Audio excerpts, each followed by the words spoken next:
तो कैसे हो आप सभी?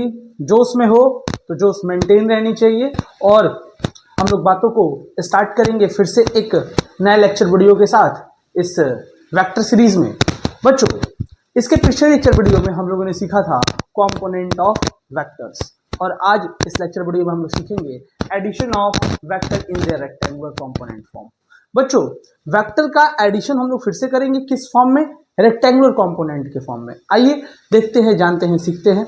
बच्चे, क्या होता है कि मान लीजिए कि अगर हमारे पास कोई ए वेक्टर है, ए वेक्टर है और ए वेक्टर का आपको पता है कि कंपोनेंट्स तो होंगे ही होंगे। कितने कंपोनेंट्स? तो मान लेते हैं दो कंपोनेंट, एक होगा ए एक्स आई कैप और दूसरा होगा ए वाई जे कैप। ये दो कंपोनेंट्स हैं इसके।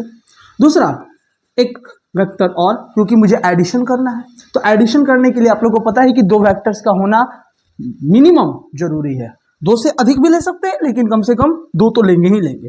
तो ए वेक्टर हो गया, तो जिसका हमने दो कंपोनेंट लिखा है, ए एक्स आई कैप प्लस ए वाई जे कैप, और मैंने दूसरा वेक्टर लिखा जिसके भी मैंने दो कंपोनेंट्स लिए।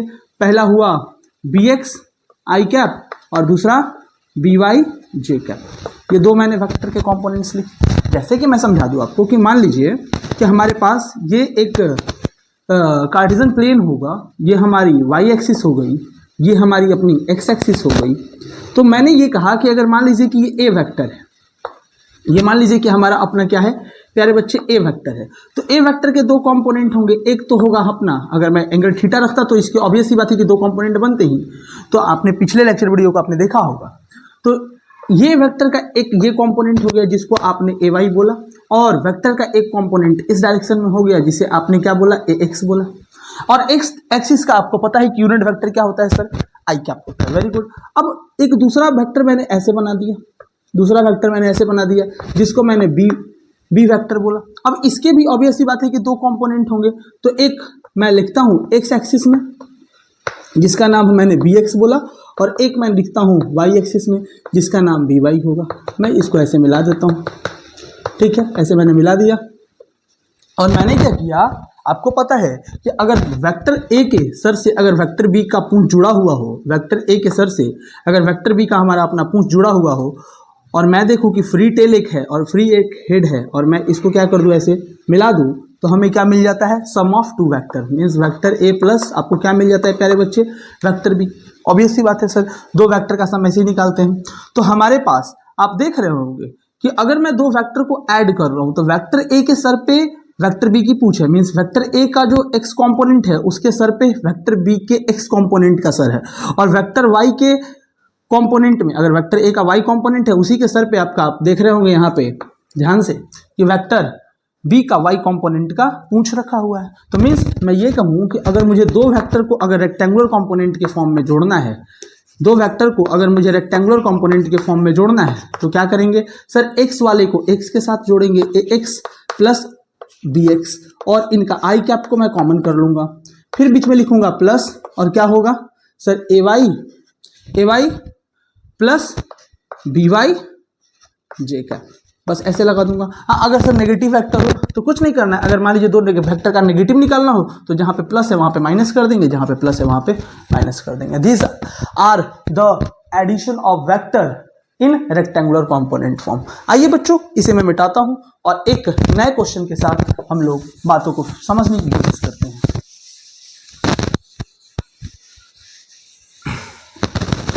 कंप्यूटर जी एक क्वेश्चन दीजिएगा। देखिए आपके सामने स्क्रीन पे ये क्वेश्चन है। क्वेश्चन कहता है कि अगर हमारे पास एक वेक्टर है जिसका जो डिस्प्लेसमेंट है इस वेक्टर का वो 4 मीटर आपको दिया हुआ है, किस डायरेक्शन में, नॉर्थ के डायरेक्शन में। ये आपको मैं कार्टेशियन प्लेन बना देता हूँ, ये नॉर्थ हो गया, ये ईस्ट हो गया, ये आपका साउथ हो गया, ये वेस्ट हो गया। तो जो ऑब्जेक्ट है वो 4 मीटर चलता है नॉर्थ के अलाउ। फिर उसके बाद कहता है कि 30 डिग्री का एंगल बनाता है नॉर्थ ऑफ ईस्ट। ये नॉर्थ हो गया और ये ईस्ट हो गया, तो 30 degree north of east 10 metre चलता है। क्वेश्चन कह रहा है 10 मीटर चलता है सर, 10 मीटर 30 डिग्री चलता है, तो ये हो गया अपना 10 मीटर चल गया 30 डिग्री। यहाँ पे फिर मैंने एक फिर इसी तरह कार्टेशियन प्लेन बनाऊंगा, और उसके बाद क्वेश्चन कहता है कि 60 डिग्री वो चलता है। चलिए 60 डिग्री बना देते हैं यहाँ पे, और चलता कैसे है, साउथ ऑफ ईस्ट। तो ये आपका साउथ, ये आपका ईस्ट। तो साउथ ऑफ ईस्ट 60 डिग्री। और कितना मीटर चला है प्यारे बच्चे? 2 मीटर चला है। ठीक है, अब इसको मैं एक, क्योंकि ये सारे हमारे डिस्प्लेसमेंट हैं, ये मैं इसे S1 वेक्टर मान लूँ, मैं इसको S2 वेक्टर मान लूँ, और मैं इसको S3 वेक्टर मान लूँ, मैं इसको S3 वेक्टर मान लूँ, तो कहता है क्या कि मुझे नेट डिस्प्लेसमेंट बताइए। तो नेट डिस्प्लेसमेंट तो हमारा यही होगा, सारा शुरू से लास्ट वाले को मिला दूंगा।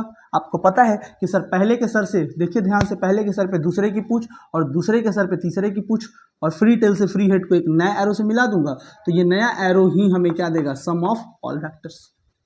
अब ऐसी बात है।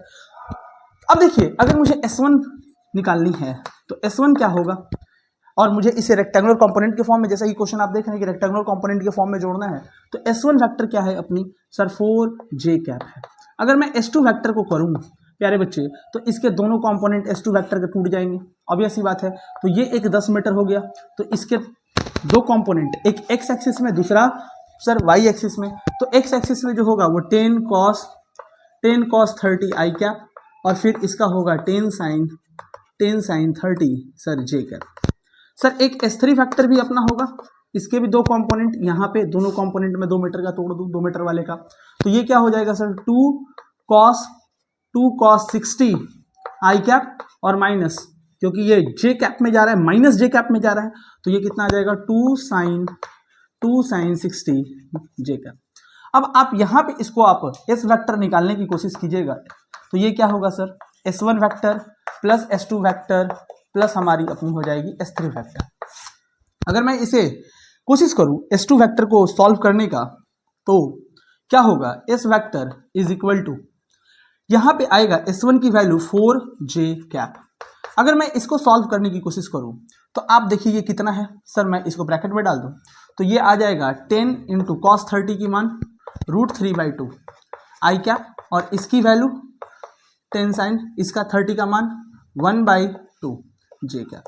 मैंने रखा, इसको मैं यहाँ से कट करूँगा, ये कितने बार में? 5 बार में, ये भी कितने बार में? 5 बार में मर जाएगा। अब यहाँ पे मैं इसको सॉल्व करने की कोशिश करूँ प्यारे बच्चे, इस वाले को, फिर प्लस, क्योंकि S3 फैक्टर भी है अपनी, तो इसे भी सॉल्व करना पड़ेगा। 2 इंटू कॉस 60 का मान कितना हो जाएगा प्यारे बच्चे? कॉस 60 का मान सर अपनी होगी 1/2 आई कैप, और फिर लिखूंगा -2 इंटू √3/2 जे कैप। मैंने इसको कट किया, तो यहां से मैं इस वेक्टर को थोड़ा सा मैं मिटा दूं ऊपर से, आप थोड़ा लिख लीजिएगा वीडियो पॉज करके। मैं यहां से इसको मिटाऊं तो आपको यहां से दिखेगा कि S vector is equal to, जो हमारी आएगी वैल्यू वो आएगी 4j कैप प्लस यहां से आ जाएगा 5√3 आई कैप, 5√3 आई कैप, और वहां से आएगा प्यारे बच्चे वैल्यू अपनी 5 जे कैप प्लस यहां से कितना आएगा? आई कैप, और यहां से कितना आएगा? -√3 जे कैप। यहां से इतना वैल्यू आ रहा है अपना। ठीक है प्यारे बच्चे, अब मुझे यहां से देखिएगा, क्योंकि मैंने पिछले बार में देखा था कि J वाला जो वेक्टर है वो J के साथ जुड़ रहा है, I वाला जो है कंपोनेंट I वाले के साथ जुड़ रहा है, तो J वाले कंपोनेंट को मैं J वाले के साथ जोड़ दूंगा, I वाले को I के साथ जोड़ दूंगा। अब देखिए यहाँ पे एक इरेशनल नंबर है और यहाँ पे एक रैशनल नंबर है, तो आपको पता है कि सिंपली मुझे लिख देना रहता होगा, आपने 10th पढ़ा है। तो 5√3 + 1 क्या हो जाएगा? आई कैप, और यहाँ पे कितना आ जाएगा? 4 + 5 9 ना, और ये कितना आ जाएगा प्यारे बच्चे? मैं यहाँ से इसको मिटा दूँ, आप लोग लिख लेंगे, मैं थोड़ा फ्रेश रखूंगा इसे। तो ये कितना आ जाएगा आपका? 9, और ये कितना आ जाएगा? √3 J cap -√3 J cap. That is your answer. This is the addition of vector in their rectangular component form. बच्चों वीडियो कैसी लगी? अच्छी लगी तो प्लीज़ कमेंट में लिखिएगा। अगर कोई भी डाउट होगा तो बिल्कुल कमेंट में लिखिए, बातों को फिर से बताने की कोशिश करूंगा मैं। धन्यवाद, आज के लिए इतना ही।